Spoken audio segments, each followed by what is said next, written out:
അസറു ഞങ്ങളെ കൂടുതൽ എഡിറ്റർ തന്നെയാണ്. അതിൽ അന്ന് അസറുവിൻ്റെ എഡിറ്റ് എന്ന് വെച്ചാൽ ഈ ഫാസ്റ്റ് ആൻഡ് ഫ്യൂരിയസ് നടനെ നമ്മൾ എടുത്തു നിൽക്കുക, ആദ്യത്തെ കാർ നമ്മൾ സൈഡിൽ നിർത്തിയിടുക, ഡ്യൂക്ക് പോകുമ്പോൾ ബാക്കിൽ ചിറക് വരിക, അങ്ങനത്തെ ഒരു കാലം. അതായത് മുടി ഒരു ചങ്ങാൻ്റെ ഒരു മുടി ഇല്ലെങ്കിലും അവൻ്റെ മുടി ഇങ്ങനെ വയറ്റി ഇങ്ങോട്ടാക്കണ മുടിയാക്കുക, പിരികം കട്ട് ചെയ്യുക, അതേമാതിരി സുറുമ എഴുതുക, ഇങ്ങനത്തെ ഒരു എഡിറ്റ്. എൻ്റെ എഡിറ്റ് എന്തിലിട്ടാണോ ചെയ്തിരുന്നത് എനിക്ക് ഇപ്പോഴും അറിയാം.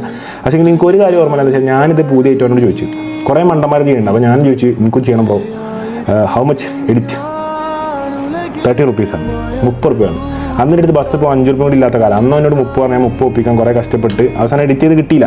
അന്ന് അവൻ്റെ ഒരു എഡിറ്റിംഗ് പേജ് ഉണ്ട്, അസറു എഡിറ്റ്സ് എന്നൊക്കെ പറഞ്ഞിട്ട് എഡിറ്റ് ചെയ്ത് ഡ്യൂക്കാരപ്പം ട്രിപ്പ് പോവുക, റോയൽ എൻഫീൽഡാരെ മുട്ട് കയറി പോവുക, അതൊക്കെ ഇനി അസറുവിൻ്റെ ഒരു വൈബ്. അപ്പം ഈ ഒരു ഫേസ്ബുക്ക് ബന്ധം ഞങ്ങൾ ഒരുപാട് നിലനിർത്തി. ഫേസ്ബുക്കിന് എനിക്ക് ആകെ കടപ്പാടുള്ളതെന്ന് വെച്ചാൽ ഞങ്ങൾ എന്തിട്ടാലും അങ്ങോട്ട് കൂടെ അയച്ചു കൊടുക്കും. Bro please like profile picture, bro comment, bro 24/7 full support. ഇതായിരുന്നു അന്നത്തെ കാലം. അപ്പം ഇങ്ങനെ ഇവരായിട്ടുള്ള ബന്ധം ഒരുപാട് കാലം നിലനിന്ന് അൽഹംദുലില്ലാഹ്